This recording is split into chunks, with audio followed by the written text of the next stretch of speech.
A educação de jovens e adultos e seus reflexos no desenvolvimento do Brasil. Esse é o tema central dessa nossa conversa, onde nós destacamos a relevância da importância da educação de jovens e adultos em nosso povo. E isso já vem ocorrendo desde as primeiras escolas existentes no Brasil, em 1549, quando os jesuítas chegaram à nossa terra e iniciaram a sua missão de catequizar e de ensinar. Referidas iniciativas eram voltadas prioritariamente para os indígenas adultos, mas alcançavam também crianças e jovens. Durante os 210 primeiros anos de toda a educação, seguia os princípios da liberdade, considerando que os governantes da colônia pouco faziam para promover a educação. Somente em 1759, quando houve a implantação da reforma do Marquês de Pombal, o poder público passou a editar normas e gerir as escolas que tinham sido implementadas pelos religiosos, bem como implantar alguns novos programas. Com a chegada da família real, foram tomadas algumas iniciativas, contudo mais voltadas para a formação dos profissionais, do que com ênfase nos analfabetos, que naquela época, no início de 1800, representavam 90% da população. Durante o período imperial, poucas ações foram vistas e quando houve a proclamação da República, esse contingente de analfabetos tinha caído de 90% para 80%, muito pouco durante um século. Apenas 1 em cada 6 crianças entre 6 e 15 anos frequentava a escola, embora o país já possuísse 7.500 colégios. Com 300 mil alunos, mas nós tínhamos uma população ainda grande que represava e gerava naturalmente analfabetos. Então, apenas 1 em cada 6 crianças entre 6 e 15 anos frequentava a escola. Na época da criação do Ministério da Educação, em 1930, o índice de analfabetos era de 63%. Alguns programas foram criados, como a campanha de alfabetização de adultos, de 1947, Movimento de Educação de Base, 1960, o MOBRAL, Movimento Brasileiro de Alfabetização, em 67. 3 anos depois foi transformado em Fundação Educar, 1970, e outros de menor repercussão. Quando foi editada a Lei de Diretrizes Básicas da Educação Nacional, em 1996, o Brasil tinha 15.600.000 analfabetos, o que representava 14,7% da população com 15 anos ou mais. A então nova lei passou a contemplar a educação de jovens e adultos num capítulo específico, destacando a importância da articulação com a educação profissional. O MEC criou várias secretarias e setores encarregados da área, contudo, com resultados pouco satisfatórios. Em 2025, a população brasileira de pessoas com 15 anos ou mais que não sabem ler e escrever é estimada em 11.400.000 habitantes. Essa cifra representa 7% da população nessa faixa etária. Os últimos censos da educação básica vêm mostrando uma queda acentuada na educação de jovens e adultos. Em 2022, eram 2.800.000. No ano seguinte, 2.600.000.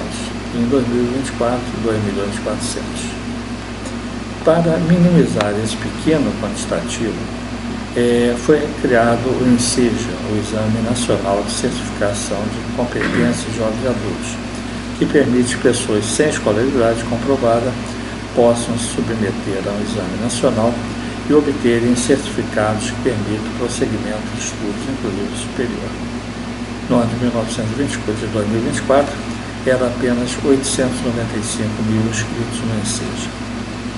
Para que se tenha um país escolarizado, é imprescindível que existam escolas com qualidade, profissionais bem qualificados, instalações adequadas e, naturalmente, uma política que incentive a aprendizagem.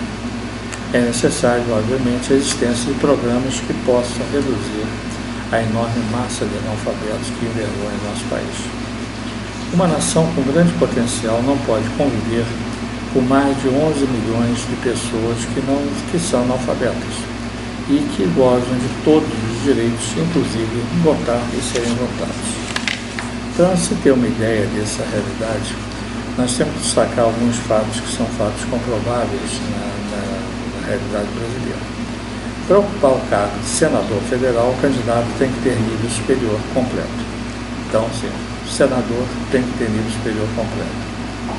Já na Câmara dos Deputados, dos 513 eleitos, 98 não tem ensino superior. Então, nós temos aí um universo significativo, 20% aproximadamente, que não tem curso superior. Segundo dados disponíveis, 1/3 dos deputados estaduais não frequentaram uma instituição de ensino superior. Então, se você tem de 513 na Câmara dos Deputados, você tem 98 que não tem curso superior, na Câmara dos Deputados, na Assembleia Legislativa, que é a Câmara dos Deputados estaduais, nós temos aí apenas 1/3 que não frequentaram ensino superior. Então, você tem um número significativo ainda de pessoas sem curso superior. As normas eleitorais exigem que para ser prefeito é preciso ter ensino médio completo e para ser vereador basta ter ensino fundamental. Em 1985, quando foi promulgada a Emenda Constitucional 25, a Constituição de 67, os analfabetos não tinham direito de votar. Mas o voto do analfabeto chegou a existir durante o período colonial e do Império, até ser abolido em 1881. Essa exclusão perdurou por várias constituições do período republicano, muito embora tenha havido, ao longo das décadas e dos sucessivos regimes, diversas tentativas de restabelecer esse direito. Os benefícios sociais são liberados por critérios diversos, não há incentivo à escolarização. A taxa de analfabetismo no mundo é cerca de 14%, segundo a Unesco. Isso significa que 1 a cada 5 adultos no mundo não sabe ler e escrever. Estamos em condições melhores que muitas nações subdesenvolvidas, mas aquém do desejado. Enquanto não forem adotadas políticas públicas voltadas para modificar esse quadro, o Brasil permanecerá com níveis elevadíssimos de analfabetismo. É preciso medidas eficazes para resgatar a enorme dívida social acumulada ao longo dos séculos.